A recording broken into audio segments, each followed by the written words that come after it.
Hey everybody, welcome to another tutorial. This time we're going to cover Phoenix templates and just do an explanation of how they work. So basically, if we go under the templates directory, we've got a default template.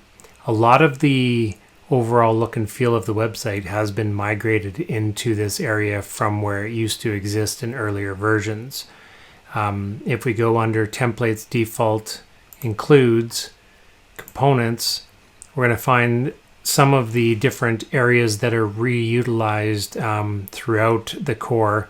This will likely get to be a longer list as more code is migrated into the templates area. For example, the box under the components, this would be the box that would be displayed for every boxable widget. So where you see what's new or reviews or specials or categories or any of these boxes that you see, they're all going to run through this logic.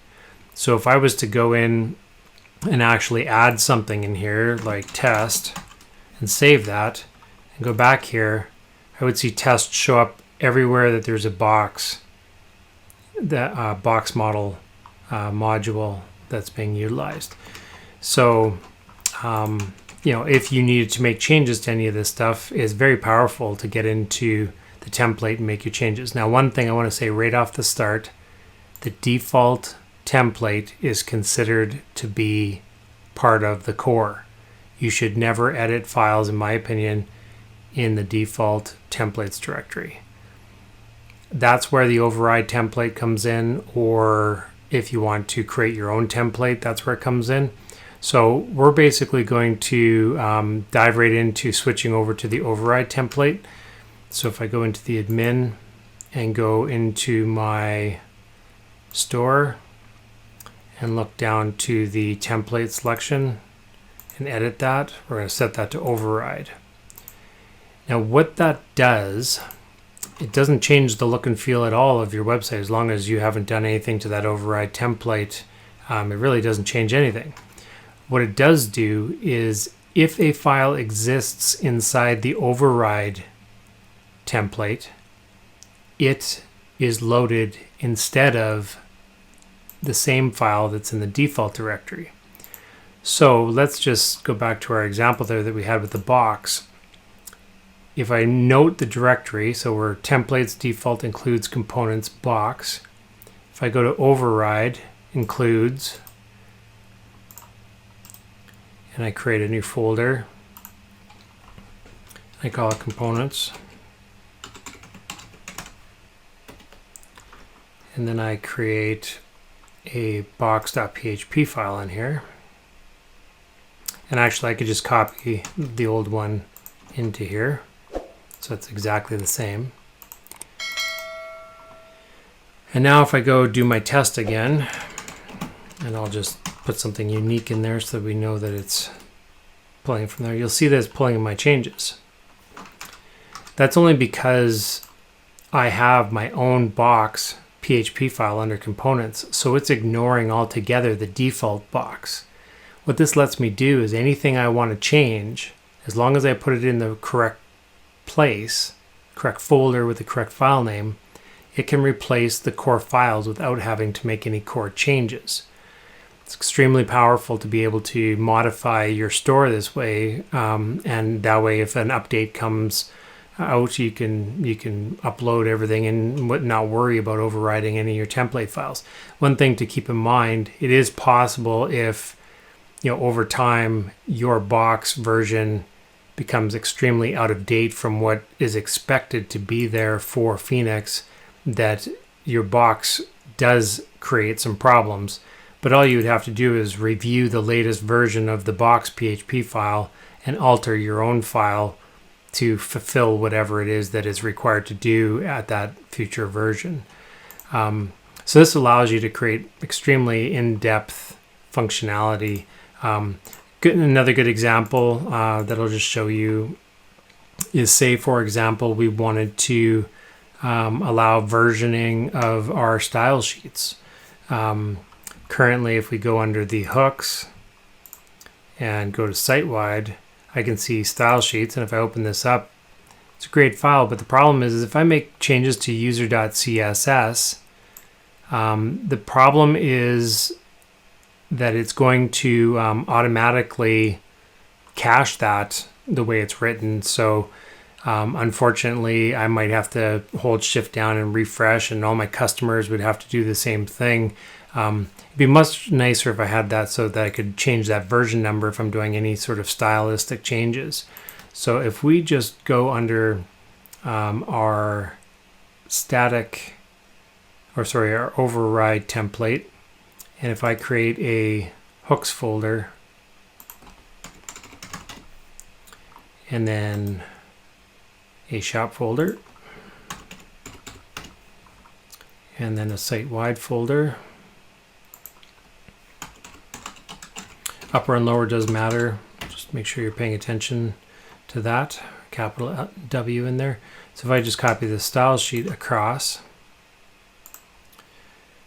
and then basically all I want to do to alter this is I want to put in here version equals, and I might decide I have more files in here that I want to version, so I'm just going to create a variable called version, and I'm going to put 1.0.11 for an example, and then we'll just append that version to that string.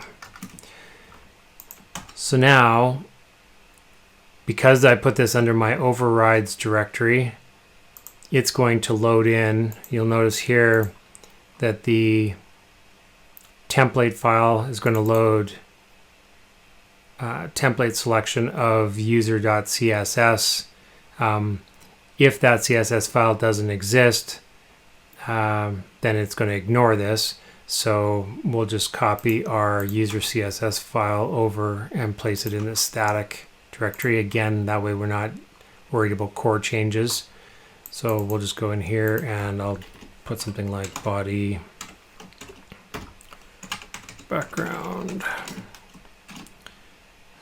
Just pick a gray. So now if I refresh, of course I can't see the body color, but if we just do a quick look at the source here. So it's not currently loading that. Let's go take a look why.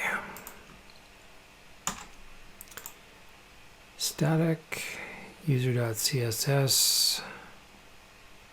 Oh, that's because I put the version directly in this file name, which that isn't going to work because it's checking to see if that exists.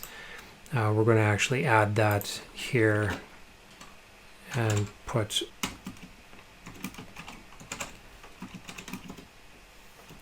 it there. And then if we go back and refresh, so now I can see it's loading in our override static user CSS version 1.011.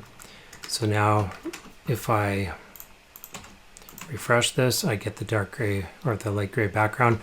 If I go and make a style change to that style sheet and change this to red, and I go back and refresh, now I've got my browser set as a developer, I've got it set to ignore the changes, but I might actually have to come back and refresh a few times, delete my cache, all that kind of stuff, which is frustrating. So now all I'd have to do is open up my override stylesheets.php and increment my file number, and from that moment everybody's going to be grabbing the latest changes. So it's just an example of how you can use the template system to make changes to the core without adjusting core files. So let's just change this back. Okay, so some of the other areas in the template, I'll just explain here. So we've got address book details, pretty self-explanatory, check out new address, downloads, how the whole download management works. You can alter that if needed. Again, if you need to edit that, you copy that file and you put it into your override directory in the same directory path and then make your changes. The template top and template bottom is kind of what wraps your overall website. your catalog. So template top, there we can see the start of our catalog. After the bottom of this file, it goes into the header, and then after that it's loading the main parts of the pages, which we'll get to. After that it loads the footer, and after that it loads the template bottom, and this is where you can see a bunch of our hooks are in there. Product listing, product card, each of these of course very specific, and like I said, this components area will likely grow over time as more is being put into the template system.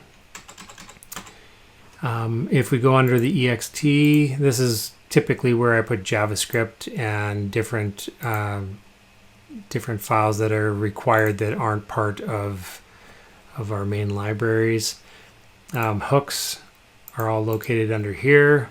So again, if I want to alter one of these core hooks, I would copy the directory structure into my override